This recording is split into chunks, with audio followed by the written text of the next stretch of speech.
Hujan deras turun terus-menerus selama 2 juta tahun. Ini mungkin adalah perombakan paling gila dalam 4,6 miliar tahun sejarah bumi.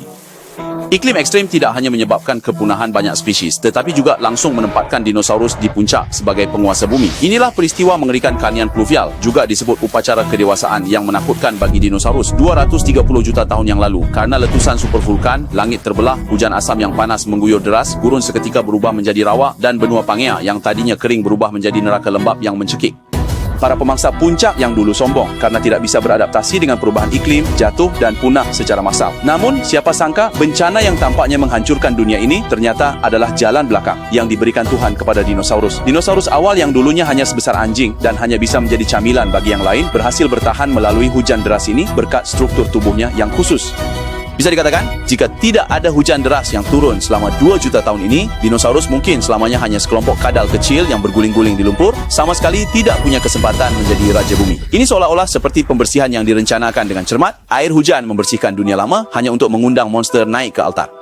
Tapi apakah ini terdengar terlalu seperti novel fiksi ilmiah? Bagaimana mungkin hujan turun selama 2 juta tahun? Dan mengapa justru dinosaurus yang menang dalam hujan ini? Jangan terburu-buru. Mari kita putar kembali garis waktu. Kembali ke 230 juta tahun yang lalu di periode Trias untuk melihat apa yang sebenarnya terjadi pada masa kuno ini.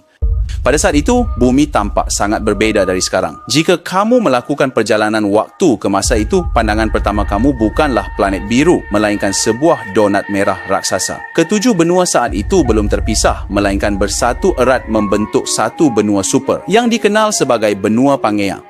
Namun benua ini benar-benar merupakan zona terlarang bagi kehidupan karena luas daratannya terlalu besar. Angin laut yang membawa kelembapan tidak bisa mencapai pedalaman. Jadi pusat benua Pangea adalah gurun super paling menakutkan dalam sejarah bumi. Pada saat itu, bumi tidak memiliki pepohonan hijau, hanya pasir merah yang memenuhi langit dan kekeringan yang membuat putus asa, suhu sangat tinggi hingga permukaan tanah bahkan bisa memanggang telur.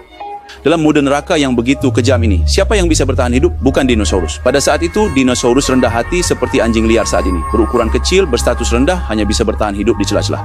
Yang benar-benar menguasai dunia adalah sekelompok makhluk yang tampak seperti buaya, tetapi berkarakter seperti tang, seperti Pseudosuchia dan Rhynchosaurus yang berkeliaran. Para penguasa ini berevolusi dengan kemampuan khusus untuk menghadapi kekeringan. Mereka tidak perlu minum banyak air, bahkan bisa bertahan hidup dengan memakan tanaman rendah yang kering dan keras seperti batu. Mereka mengira hari-hari kering ini akan berlangsung selamanya.